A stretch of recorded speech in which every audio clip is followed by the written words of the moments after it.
नमस्कार, स्वागत है आप सभी का कमोडिटी फटाफट में। अगर आपके पास भी कोई सवाल हो तो आप हमें भेज सकते हैं। हमारा नंबर है 9136934065। इस नंबर पे आप अपना नाम, अपने शहर का नाम और कमोडिटी से जुड़े हुए सवाल भेजिए। आपके सवालों के जवाब देंगे 3 मेहमान। प्रथमेश माल्या हैं एंजल वन से, रवि देवरा हैं कुबरजी ग्रुप से और भूपेश शर्मा है टेक्निकल एनालिस्ट हैं बीकानेर से।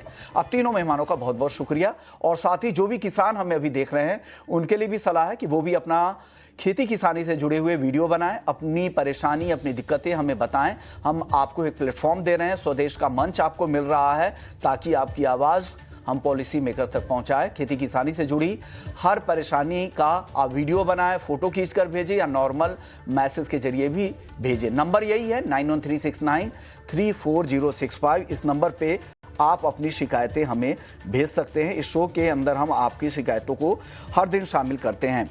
चलिए एक एक करके हम अपने किसानों के सवाल शामिल कर लेते हैं। आज एक किसान है जिन्होंने सवाल भेजा है, उनका नाम है ईश्वर चंद है। इन्होंने सवाल भेजा है बिहार से। मक्का की खेती इनकी है और धान की खेती है और इनका कहना है कि बाढ़ से काफ़ी नुकसान हुआ है।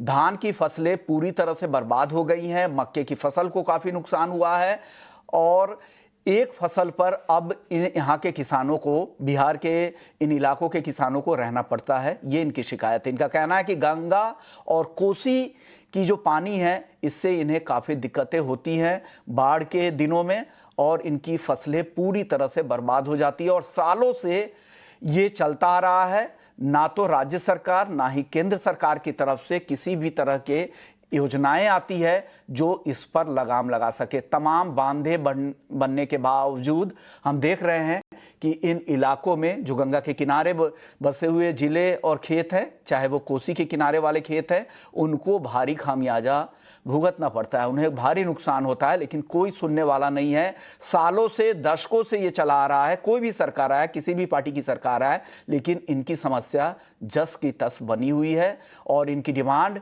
इन किसान भाई की यही है, ईश्वर चंद जी की। और इनकी डिमांड नहीं है, ये पूरे इलाके के लिए डिमांड रख रहे हैं कि सरकार की जो योजनाएं हो इन इलाकों को देखकर बने। और अब बिहार का चुनाव भी इस साल अंत तक होने वाला है, लेकिन देखते हैं यहाँ पर भी क्या कुछ होगा। वादे बहुत होते हैं लेकिन किसानों के लिए कुछ नहीं हो पाता है। तो ये प्लेटफॉर्म है, हमारी कोशिश है कि आपकी शिकायतें, आपकी आवाज़ को देश तक पहुंचाई जाए, तमाम जनता भी आपकी आवाज़ को सुने और पॉलिसी मेकर्स भी सुने। चलिए आगे बढ़ते हैं, अपने मेहमानों को शामिल करते हैं और एक एक करके अपने दर्शकों के सवालों के जवाब लेना शुरू कर लेते हैं। सबसे पहले दर्शक हमारे साथ कृष्ण हैं दिल्ली से। कॉपर पर इन्होंने सवाल भेजा है कि कॉपर में क्या करना चाहिए। रवि जी, कॉपर में क्या करना चाहिए? हमारे रेगुलर दर्शक है, हर दिन कॉपर पे ये जानना चाहते हैं, क्या सलाह देंगे इनको? कॉपर में आज लंदन मेटल एक्सचेंज बंद है तो इस हिसाब से पूरा साइडवेज कारोबार हो रहा है। बट जिस हिसाब से लास्ट ट्रेडिंग सेशन में जो डॉलर इंडेक्स में गिरावट आई थी तो उसका एक सेंटिमेंट सपोर्ट यहाँ पे आता हुआ दिखा है। मेरे हिसाब से यहाँ पे बाइंग का ट्रेड लेना चाहिए, बाय एंड डिप स्ट्रेटेजी रखे। करीबन 881 880 के करीब बाय करे, 874 के स्टॉप लॉस के साथ और 892 तक के लेवल आ सकते हैं। वहां पे मुझे लग रहा है कि एक बार प्रॉफिट बुक कर लेना चाहिए। तो broader range would be around 7782 8782 892। But अभी मुझे लग रहा है कि बॉटम के करीब है और 880 के करीब मिल जाए तो वहां पे एक बार बाइंग का ट्रेड ले।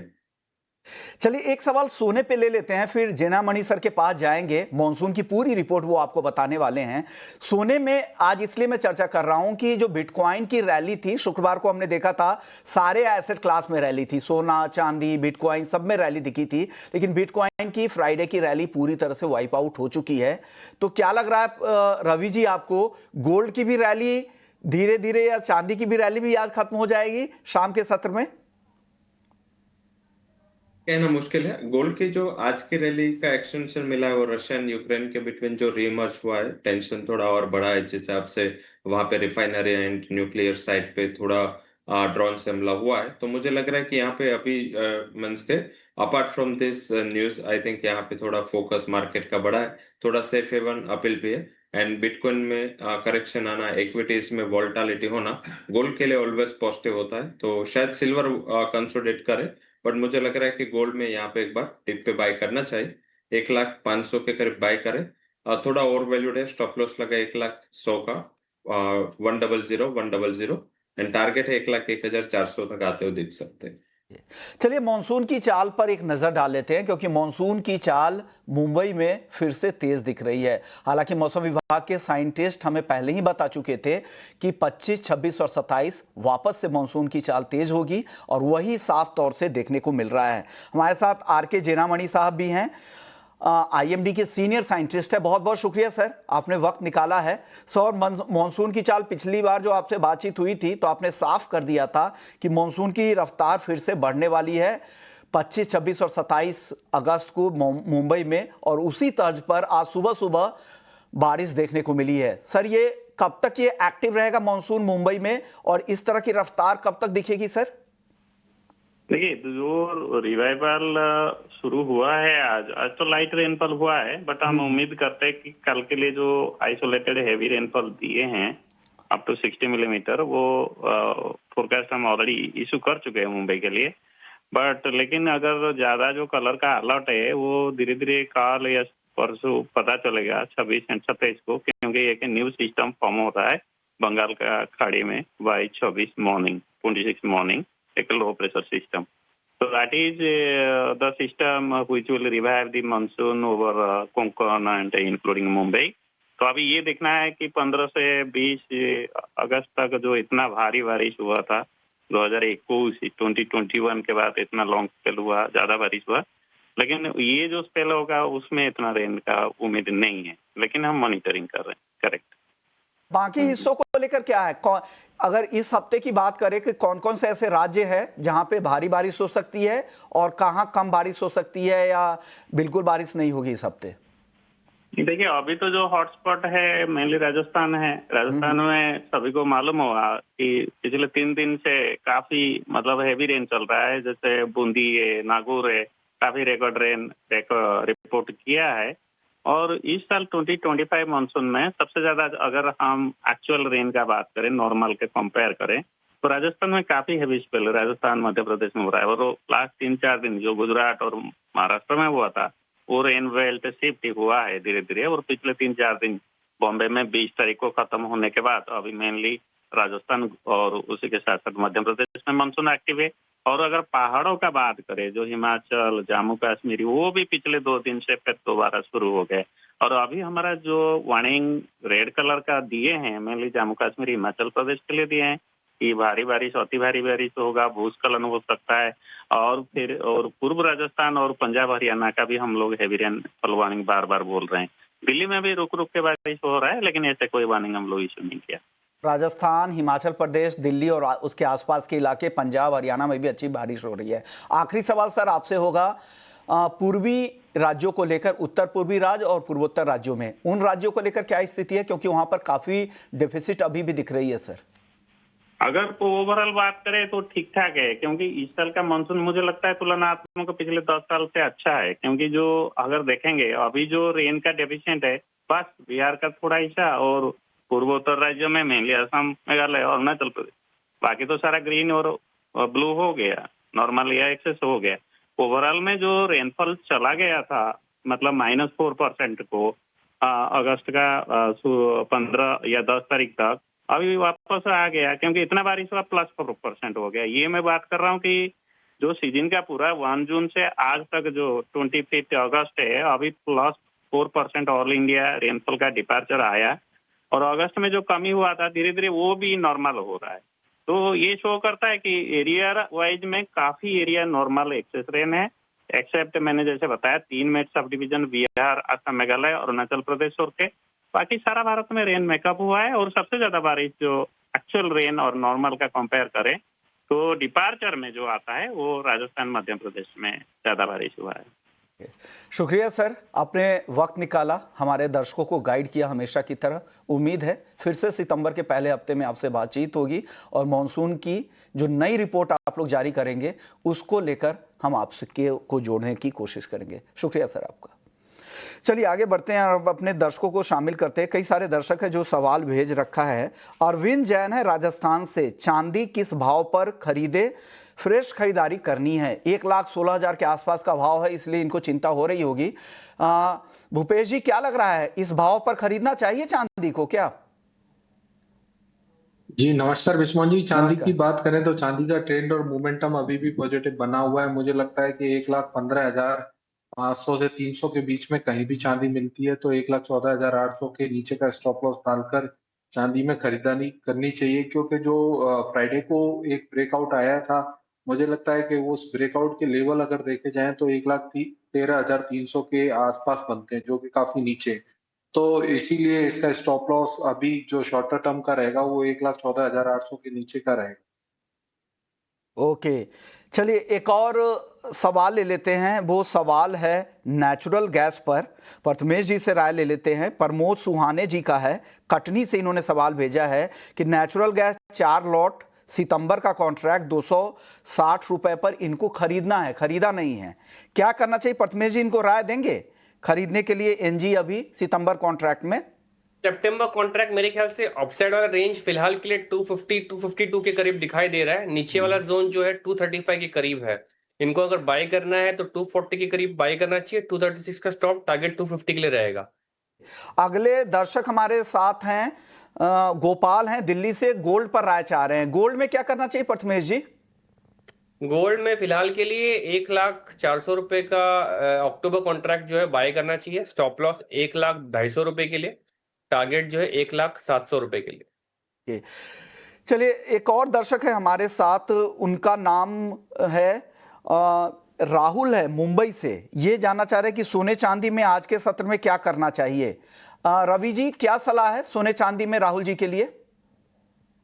जैसे सिल्वर थोड़ा अवॉइड करें क्योंकि मेटल्स आज क्लोज है, तो हिसाब से थोड़ा साइडवेज परफॉर्मेंस देखने को मिलेगा। All over trend is positive and means के कुछ भी डिप मिलता है से 1,15,500 600, तो वहां पे एक बार बाय का 1,15,000 के स्टॉप लॉस के साथ, एंड जो टारगेट है 1,17,800 तक आते हुए दिख सकते हैं। यहाँ पे एक बड़ा ब्रेकआउट है। एंड यहाँ पे गोल्ड की बात करें तो ऑलरेडी जैसे हमने पहले भी डिस्कस किया, 1,05,000 पे बाय करें, 1,100,000 का स्टॉप लॉस होगा, एंड अपर साइड जो टारगेट है वो 1,01,300 तक आ सकता है। ओके, अगले दर्शक है, हालांकि इन्होंने नाम नहीं भेजा, ये भी गोल्ड पर जानना चाह रहा है। भूपेश जी गोल्ड पर क्या सलाह दे रहे हैं आप इनको? जी सर, अगर गोल्ड की बात करी जाए तो 1,00,000 का लेवल अभी एक बेंचमार्क लेवल है शॉर्ट टर्म के लिए। तो मुझे लगता है कि गोल्ड में 1,00,000 के ऊपर जब तक दाम चल रहा है तब तक इसमें तेजी का ही विचार रखना चाहिए। अगर इंट्राडे की बात करें तो 1,03,000 से 1,00,000 350 के बीच में मिलता है तो खरीदारी करें, जिसका स्टॉप लॉस 1,00,000 के नीचे का ही रहेगा। अपसाइड में 1,08,850 और 1,11,50 के लेवल संभावित रहेंगे। चलिए अगली खबर की ओर रुख करते हैं। वो है जो mineral mines and mineral act संशोधन जो हुआ है उसका क्या कुछ असर होने वाला है, क्या फ़ायदा मिलने वाला है, क्या रेयर अर्थ की आने वाले समय में सप्लाई बढ़ने वाली है? इसी पर चर्चा करने के लिए हमारे साथ ध्रुव गोयल साहब हैं, बिगमिंट के सीईओ। सर इस बिल को आप कैसे देखते हैं? जो अमेंडमेंट हुआ है इसका क्या कुछ असर होगा? क्या जो क्रिटिकल मिनरल्स है, रेयर अर्थ्स है, क्या देश में इसकी सप्लाई आगे चलकर बढ़ेगी और हम वाकई आत्मनिर्भर हो पाएंगे क्या? नमस्ते विश्वा जी। पहले तो बहुत नमस्ते बहुत सर। थैंक यू मेरे को इस शो में होस्ट करने के लिए। तो पहले तो आपके सवाल का जवाब दें कि इस जो अभी मिनरल रिफॉर्म या जो मिनरल डेवलपमेंट बिल आया है उसमें बेसिकली उन्होंने 6 रिफॉर्म्स किए हैं, जिसमें कि एक क्रिटिकल मिनरल से रिलेटेड है। सेकंड आपका लीज एरिया एक्सपेंशन को लेके है। फिर एक तीसरा एनमेट को लेके है। और फिर एक आपका जो लेगेसी डम्प्स हैं प्राइवेट माइंस में उसको बेचने का संशोधन है। और एक है आपका जो कैप्टिव माइंस थी उनको पहले एक लिमिटेशन थी कि आप इतना ही मटेरियल बेच सकते हैं, उसको उन्होंने कैपिंग हटा के 50% से ऊपर कैपिंग कर दी। और एक जो अमेंडमेंट आया है वो मिनरल एक्सचेंज का आया है। तो पहले अगर देखें क्रिटिकल मिनरल, तो जैसे आप सब जानते हैं क्रिटिकल मिनरल बहुत इंपॉर्टेंट मिनरल है आज के डेट में। जितना जैसे जैसे देश आपका नेट जीरो की तरफ बढ़ रहा है उसमें क्रिटिकल मिनरल का बहुत इंपॉर्टेंट रोल है, क्योंकि ये जितने भी आपके नए एप्लीकेशंस हैं या आपके रिन्यूएबल के जितने भी साधन हैं, चाहे वो ईवी हो, सोलर हो, बैटरी स्टोरेज हो, उसमें बहुत इंपॉर्टेंट रोल प्ले करता है। इसीलिए गवर्नमेंट का बहुत फोकस है कि ये जो सप्लाई चेन है क्रिटिकल मिनरल्स की, वो देश में ही बनाई जाए। अभी बहुत हमारी निर्भरता इंपोर्ट के ऊपर है, लार्जली चाइना से सारे मटेरियल इंपोर्ट होते हैं। तो ज़रूर इससे आपकी आत्मनिर्भरता मिलेगी इस बिल से। सर, ओवरऑल आउटलुक आपका क्या है? क्या लग रहा है मेटल सेक्टर को लेकर, क्या उम्मीदें करनी चाहिए? सो ओवरऑल मेटल सेक्टर तो मतलब इंडिया अगर आप देखोगे तो one of the growing sector है मेटल इंडिया में, और इंडिया अपने आप में ग्रोइंग इकोनॉमी है, तो उसके हिसाब से मेटल अच्छा कर रहा है यहाँ पे। हो सकता है शॉर्ट टर्म थोड़े इश्यूज हैं सप्लाईज को लेके, बट लॉन्ग टर्म में मुझे लगता है कि ओवरऑल मेटल सेक्टर अच्छा करेगा। चाइनीज डिमांड को लेकर सर क्या स्थिति है? किस तरह की रिपोर्ट आ रही है वहां से? सी विशा जी, अभी चाइना में थोड़े बहुत इम्प्रूवमेंट है, बट उसका जो मेन कंजम्पशन होता है स्टील का, वो होता है इंफ्रा और कंस्ट्रक्शन में, जो कि अभी भी वहाँ पे इश्यूज हैं, फंडामेंटल इश्यूज हैं उसको लेके। बट जो उनके दूसरे सेक्टर हैं, जैसे ऑटो हो गया या आपका रिन्यूएबल्स हो गया, तो चाइना बहुत सारा रिन्यूएबल बनाता है, कंज्यूम भी करता है और एक्सपोर्ट भी करता है। तो ये सब सेक्टर्स में उसमें काफ़ी ग्रोथ दिख रही है। बट जो उसके कोर सेक्टर है जहाँ पे स्टील कंज्यूम होता है, जैसे आपका इंफ्रा और कंस्ट्रक्शन, वो अभी या तो स्टैग्नेंट है या तो डाउनवर्ड ट्रैजेक्टरी पे है। वहाँ पे ग्रोथ अभी, या वहाँ पे वापस उस तेजी से डेवलपमेंट नहीं हो रहा है जो कि आज से 3-4 साल पहले हुआ करता था। शुक्रिया ध्रुव जी, आपने वक्त निकाला, हमारे दर्शकों को गाइड किया क्या कुछ चल रहा है इंडस्ट्री में, और खास करके एक अहम खबर जिस पर आपने अपनी राय रखी, जो MMDR अमेंडमेंट बिल जो 2025 जो संसद से पास हुआ है, उस पर अपने आपने राय रखी। चलिए आगे बढ़ते हैं, अपने दर्शकों को शामिल करते हैं। कई सारे दर्शक हैं जो लगातार यहाँ पर हमें अपने सवाल भेज रहे हैं, एक करके उनके सवाल ले लेते हैं। अजरुद्दीन कुरैशी हैं, इन्होंने 5,500 के स्ट्राइक की कॉल ऑप्शन खरीदी है क्रूड की 116 रुपए में। प्रथमेश जी, क्या करना चाहिए अजरुद्दीन जी को? डटे रहना चाहिए। ऊपर वाला जो भाव है एक बार के लिए पॉसिबल है 230 तक आने के लिए, तो ये डायरेक्शन जो है मुझे यहाँ पे 5,700 के दिख रहे हैं फ्यूचर्स कॉन्ट्रैक्ट में, तो ये होल्ड कर सकते हैं, और ऊपर पे 230 220 की अगर टारगेट्स आते हैं तो वहां पे एक्सेस कर सकते हैं। ओके, अगले दर्शक है दिनेश, है महाराष्ट्र से। कपास खली किस भाव पे खरीदना चाहिए? हालांकि अच्छी रैली यहां पर बनी थी, अब थोड़ी सुस्ती नरमी दिख रही है। रवि जी, कपास खली को लेकर क्या आउटलुक है सर? हाँ, जनरली मुझे लग रहा है कि यहाँ पे थोड़ा ओवर वैल्यूएशन है, एंड पर्टिकुलर मीन्स क्योंकि लास्ट टाइम CCI के पास काफी कपास गया था, तो जिनिंग एक्टिविटीज में थोड़ा डिले हुआ, और इस हिसाब से इन बिटवीन थोड़ा स्टॉक का वहाँ पे मीन्स के अच्छा था। पर अभी धीरे धीरे मुझे लग रहा है कि प्राइजेस में थोड़ी स्टेबिलिटी आई है, एंड जिस हिसाब से ग्लोबल कॉटन के सामने हमारे जो कॉटन है एज वेल एज कपास के प्राइसेस जो ओवर वैल्यूड है, तो इस हिसाब से लग रहा है कि थोड़ा डिमांड साइड से कमजोरी होगी। एंड कपास खाली मुझे लग रहा है कि अभी ये लेवल ठीक नहीं है, काफी अच्छी रैली आ चुकी है। अगर डाउन साइड 3350 3300 कुछ लेवल मिलता है, तो मेरे हिसाब से आप मीन्स ऊपर 3600 के टारगेट के लिए बाय कर सकते हैं। अभी ये लेवल पे नया बाइंग अवॉइड करना चाहिए। चलिए अगले दर्शक का सवाल ले लेते हैं। भावेश है, भावेश माहेश्वरी हैं, इन्होंने 1,01,600 के भाव से 2 लॉट गोल्ड बाई किया है। भूपेश जी, क्या करना चाहिए भावेश जी को? जी, जैसे मैंने कहा, अभी गोल्ड में जब तक बाजार 1 लाख के ऊपर चल रहा है तब तक इन्हें बने रहना चाहिए। अभी 99,900 का ट्रेलिंग स्टॉप लॉस इन्हें लगाना चाहिए। और अपसाइड में मुझे लगता है कि गोल्ड की रैली यहाँ से अगर चलती है ऊपर में, तो 3460 से $3480 के आसपास जानी चाहिए, जो इंडिया में 1,15,000 से 2,000 के आसपास के भाव यहाँ पर देखने को मिलने चाहिए। तो मुझे लगता है कि गोल्ड में अभी भी मजबूती बनी हुई है, इन्हें बने रहना चाहिए। गोल्ड में मजबूती बनी हुई है, आप बने रहें, ये सलाह भूपेश जी की तरफ से दी जा रही है। हर्ष हैं जयपुर से, नेचुरल गैस में क्या करना चाहिए? क्या करना चाहिए रवि जी? एनजी में क्या कॉल है सर? एनजी में मुझे लग रहा है कि थोड़ी यहाँ से डाउन साइड है, एंड ऑल ओवर मीन्स के वो भी लिमिटेड है, बट टिल 235 238 तक मुझे लग रहा है कि प्राइसेस डाउन साइड आ सकते हैं। जो वेदर रिपोर्ट आ रहे हैं वो आउटलुक को सपोर्ट नहीं कर रहे।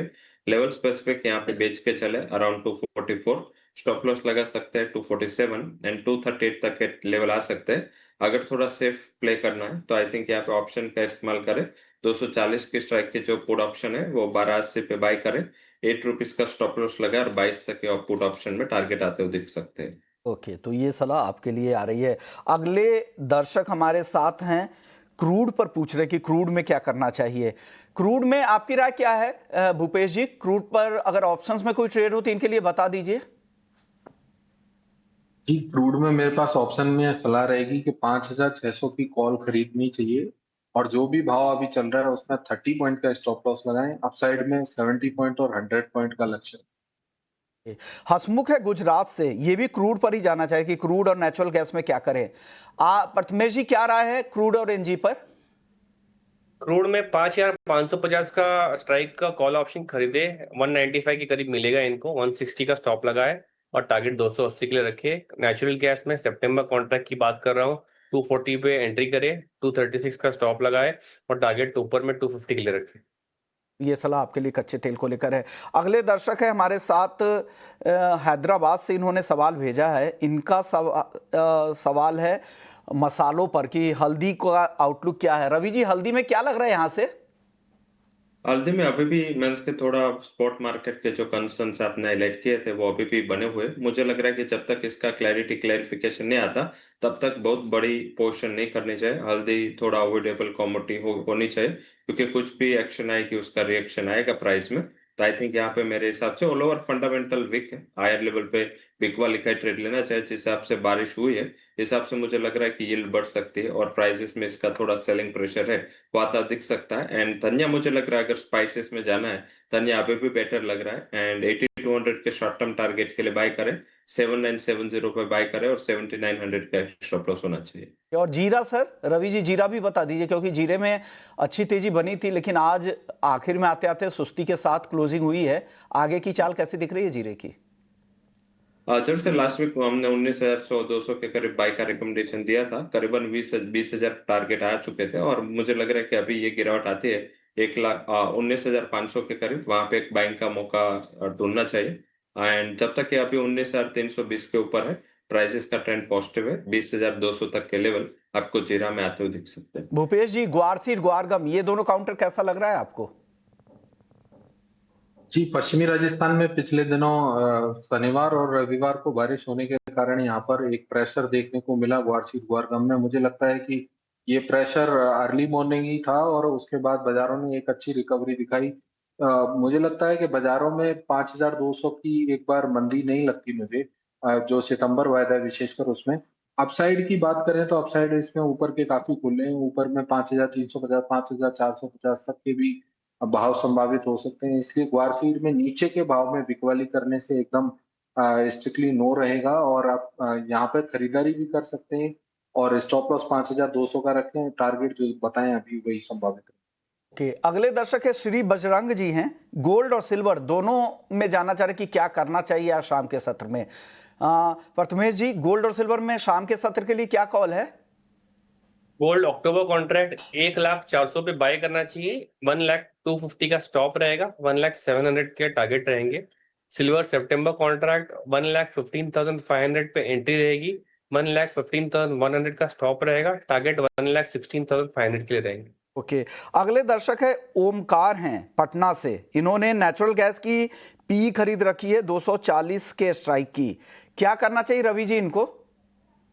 होल्ड करना चाहिए। ये फुट ऑप्शन पे मेरे हिसाब से स्टॉप लॉस 10 का लगा ले, मंस के काफी नजदीक सपोर्ट है उसका मंस के प्राइसेस में भी, तो 10 का स्टॉप लॉस लगा ले और अपर साइड 22 से 23 तक आता है तो वहां पे एक बार प्रॉफिट बुक कर लेना चाहिए। ओके, शुक्रिया रवि जी आपका, भूपेश जी आपका और प्रथमेश जी आपका, आप लोगों ने वक्त निकाला हमारे दर्शकों को गाइड किया। जाने से पहले आप तीनों मेहमानों से डिस्क्लेमर चाहेंगे।